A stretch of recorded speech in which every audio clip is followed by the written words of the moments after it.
Welcome to our channel. இன்றைக்கி நம்ம வீடியோவில் மரவள்ளி கிழங்கு யூஸ் பண்ணி ஒரு இனிப்பு போண்டா எப்படி பண்ணுறதுன்னு தான் பார்க்க போகிறோம். இது வந்து உள்ள ஸ்டஃபிங் மாதிரி வச்சு நம்ம பண்ண போகிறோம். கொஞ்சம் டிஃப்ரெண்ட்டாக வீடியோவை ஸ்கிப் பண்ணாமல் பாருங்கள். ரொம்பவே டேஸ்ட்டாகவும் டிஃப்ரெண்ட்டாகவும் இருக்கும். இது எப்படி பண்ணுறது வீடியோவில் பார்க்கலாம் வாங்க.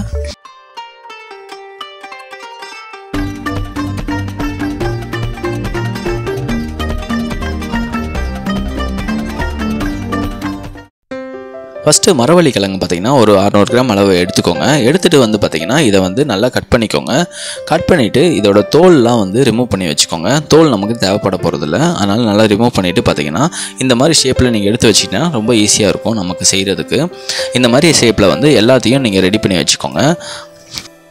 நெக்ஸ்ட்டு வந்து இந்த மரவள்ளி கிழங்கை வந்து நல்லா துருவிக்கோங்க. மரவள்ளி கிழங்கு பொறுத்த வரைக்கும் வேக வச்சா தான் நல்லாயிருக்கும். அப்படி இல்லைன்னா இந்த மாதிரி துருவிட்டு நம்ம யூஸ் பண்ணும்போது பார்த்திங்கன்னா சீக்கிரமாகவே வெந்துடும். இந்த மாதிரி துருவி ஒரு கப்பு ரெடி பண்ணி வச்சுக்கோங்க. நெக்ஸ்ட்டு வந்து தேங்காய் வந்து ஒரு அரை மூடி தேங்காயை வந்து நல்லா கட் பண்ணி இந்த மாதிரி வச்சுட்டு கூடவே ஏலக்காய் விதை போட்டு நல்லா வந்து அரைச்சி வச்சுக்கோங்க. நெக்ஸ்ட்டு வந்து நல்ல ஒரு ஹீட்டான கடாயில் பார்த்தீங்கன்னா இந்த மாதிரி நெய் வந்து ஒரு ஸ்பூன் வந்து ஆட் பண்ணிக்கோங்க. ஆட் பண்ணிவிட்டு நெய் நல்லா உருகுனதுக்கப்புறம் நம்ம மரவள்ளி கிழங்கு ரெடி பண்ணி வச்சுருந்தோம் பார்த்தீங்களா, துருவி அதை வந்து ஆட் பண்ணிவிட்டு நல்லா வந்து இந்த மாதிரி நல்லா வதக்கி வச்சுக்கோங்க. இந்த மரவள்ளி கிழங்கை வதக்கும் போதே நெய்யில் போட்டு வதக்கும் போதே நல்லா தெரியும் உங்களுக்கு. நல்லா கலர் மாறுறது, நல்லா கலர் மாற அளவுக்கு வந்து பார்த்திங்கன்னா நல்லா வந்து வதக்கி வச்சுக்கோங்க. நெய் வந்து இன்னொரு ஸ்பூன் தேவைப்பட்டுச்சுன்னா இன்னும் கொஞ்சம் ஆட் பண்ணிட்டு நல்லா வந்து வதக்கி வச்சுக்கோங்க. நிறைய பேருக்கு பார்த்திங்கன்னா கண் பார்வை பிரச்சனை இருக்கும். அந்த மாதிரி உள்ளவங்க வந்து மரவள்ளி கிழங்கை வந்து வாரத்தில் ஒரு 4 நாள் அப்படி இல்லைன்னா 5 நாள் நீங்கள் எடுத்துகிட்டு வந்தீங்கன்னா உங்களுக்கு நல்ல ஒரு டிஃப்ரென்ஸ் தெரியும். உங்களுக்கு நல்லா இந்த மாதிரி வதக்கி வச்சுக்கோங்க. வதக்கி வச்சுட்டு இது கூட வந்து பார்த்திங்கன்னா வந்து தேங்காய் துருவல் நம்ம ரெடி பண்ணி வச்சுருந்தோம் பார்த்திங்களா, ஏலக்காய் போட்டு அதை வந்து ஆட் பண்ணிக்கோங்க. ஆட் பண்ணிட்டு இதையும் சேர்த்து நல்லா கிளறி விட்டுக்கோங்க. தேங்காய் துருவல் ஆட் பண்ணிவிட்டு பார்த்திங்கன்னா நம்ம கிளறும் போது பார்த்திங்கன்னா தேங்காயில் இருக்க அந்த ஈரப்பசை வந்து இதோட சேர்ந்து நல்ல ஒரு ஸ்டஃபிங் மாதிரி நமக்கு கிடைக்கும். நிறைய பேருக்கு பார்த்திங்கன்னா ஸ்ட்ரெஸ்ஸுனால முடிக்கு வந்து அதிகமாக கொட்ட ஆரம்பிக்கும். அந்த மாதிரி உள்ளவங்க வந்து மரவள்ளி கிழங்கு ஏதாவது ஒரு வழியில் உணவில் சேர்த்துட்டே இருந்தீங்கன்னா உங்களுக்கு நல்ல ஒரு டிஃப்ரென்ஸ் தெரியும் உங்களுக்கு. இது கூட வந்து பார்த்திங்கன்னா ஒரு பிஞ்சில் வந்து உப்பு வந்து ஆட் பண்ணிக்கோங்க. ஆட் பண்ணிவிட்டு நெக்ஸ்ட்டு வந்து நல்லா கிளறி விட்டுக்கோங்க. இது ஃபுல்லாக நல்லா கிளறினதுக்கப்புறம் பார்த்திங்கன்னா வெல்லம் வந்து பார்த்திங்கன்னா ஒரு 1/2 கப்பு, அதாவது 100 கிராம் அளவு வந்து ஆட் பண்ணிவிட்டு வந்து நல்லா கிளறி விட்டுக்கோங்க. வெல்லத்தை பொறுத்த வரைக்கும் பார்த்திங்கன்னா நீங்கள் வந்து பாவு வெல்லம் யூஸ் பண்ணிங்கன்னா நல்லாயிருக்கும். அப்படி இல்லைன்னா பாவு வெல்லம் யூஸ் பண்ணலன்னா நீங்கள் வந்து இதை நார்மல் வெல்லமாக இருந்தால் ஃபில்ட்ரு பண்ணி நல்லா சிரப் மாதிரி ரெடி பண்ணி ஃபில்ட்ரு பண்ணிவிட்டு அதுக்கப்புறம் ஆட் பண்ணிக்கோங்க. தண்ணி வந்து கொஞ்சம் கம்மியாக யூஸ் பண்ணி ஆட் பண்ணிக்கோங்க. இந்த மரவள்ளி கிழங்கு ஸ்டஃபிங் ரெடி பண்ணிகிட்டு இருக்கும்போது இந்த நூலாக வர மாதிரி இருக்கும், அதை பார்த்துருப்பீங்க. அது எதுக்குனாலனா வெல்லமும் நம்ம மரவள்ளி கிழங்கும் சேரும்போது பார்த்திங்கன்னா இந்த மாதிரி வரும். இந்த மாதிரி ஸ்டஃபிங் நல்லா ரெடி பண்ணி வச்சுக்கோங்க. நல்லா வந்து இந்த சூட்லேயே வந்து சிம்மில் வச்சுட்டு நல்லா கிளறி விட்டுக்கோங்க. நல்லா ஸ்டஃபிங் வந்து நமக்கு நல்லா ரெடி ஆகிடும். உங்ககிட்ட நாட்டு சர்க்கரையோ அப்படி இல்லைனா வெல்லமோ இல்லைனா கூட நீங்கள் வெள்ளை சர்க்கரை கூட நீங்கள் பவுட்ரு பண்ணி யூஸ் பண்ணிக்கோங்க. ரொம்பவே டேஸ்ட்டாக இருக்கும். எல்லா ஸ்டஃபிங்கும் ரெடி பண்ணிவிட்டு பார்த்திங்கன்னா கொஞ்சம் நேரம் நல்லா ஆற விட்டுருங்க. ஆற விட்டுட்டு கையில் வந்து நெய் அப்ளை பண்ணிவிட்டு பார்த்திங்கன்னா இந்த மாதிரி ரவுண்ட் ஷேப்பில் வந்து எல்லாத்தையும் ரெடி பண்ணி வச்சுக்கோங்க. நெக்ஸ்ட்டு வந்து கோதுமை மாவு வந்து பார்த்திங்கன்னா ஒரு 200 கிராம் அளவு வந்து எடுத்துக்கோங்க. ஒரு கப் அளவு எடுத்துக்கிட்டாலே போதும் நமக்கு. நெக்ஸ்ட்டு வந்து ரவை வந்து பார்த்திங்கன்னா ஒரு 50 கிராம் அளவு எடுத்துக்கோங்க. ஆட் பண்ணிக்கோங்க.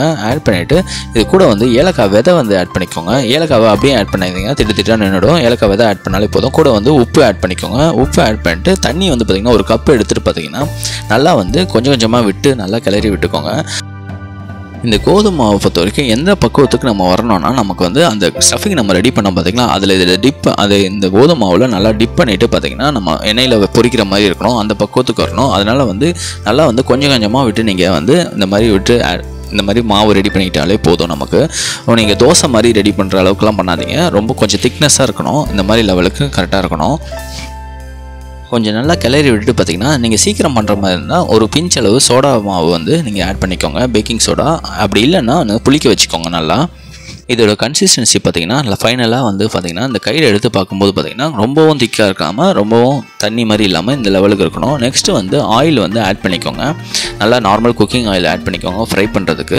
ஆட் பண்ணிவிட்டு பார்த்திங்கன்னா நம்ம ரெடி பண்ணி வச்சுருந்தோம் பார்த்திங்களா ஸ்டஃபிங்கு, ஆயில் நல்லா ஹீட் ஆனதுக்கப்புறம் பார்த்திங்கன்னா இந்த ஸ்டஃபிங்கை வந்து ஒன்றா இந்த கோதுமை மாவு நம்ம ரெடி பண்ணியிருந்தோம் பார்த்திங்களா அதில் வந்து ஆட் பண்ணிக்கோங்க.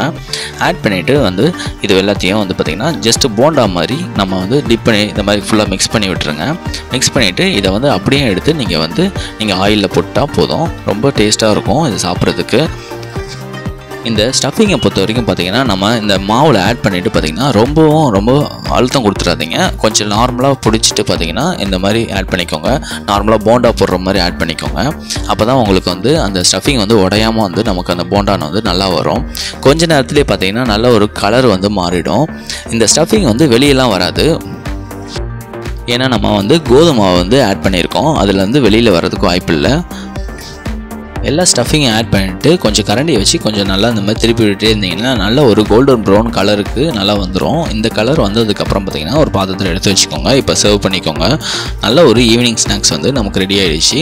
அதுவும் நம்ம மரவள்ளி கிழங்கை யூஸ் பண்ணிவிட்டு நல்ல ஒரு ஹெல்த்தியான ஸ்நாக்ஸ் வந்து ரெடி பண்ணியிருக்கோம். ஸ்கூல்லேருந்து பசங்க வந்தாங்கன்னா இந்த மாதிரி ஒரு ஸ்நாக்ஸ் வந்து ரெடி பண்ணி கொடுங்க. ரொம்பவே ஹெல்த்தியாகவும் இருக்கும், அதே சமயம் ரொம்ப டேஸ்ட்டாகவும் இருக்கும். இந்த வீடியோ பிடிச்சிருந்தா நீங்களும் வீட்டில் ட்ரை பண்ணி பாருங்கள். மறக்காமல் லைக், கமெண்ட் அண்ட் சப்ஸ்கிரைப் பண்ணிவிடுங்க. தேங்க்யூ.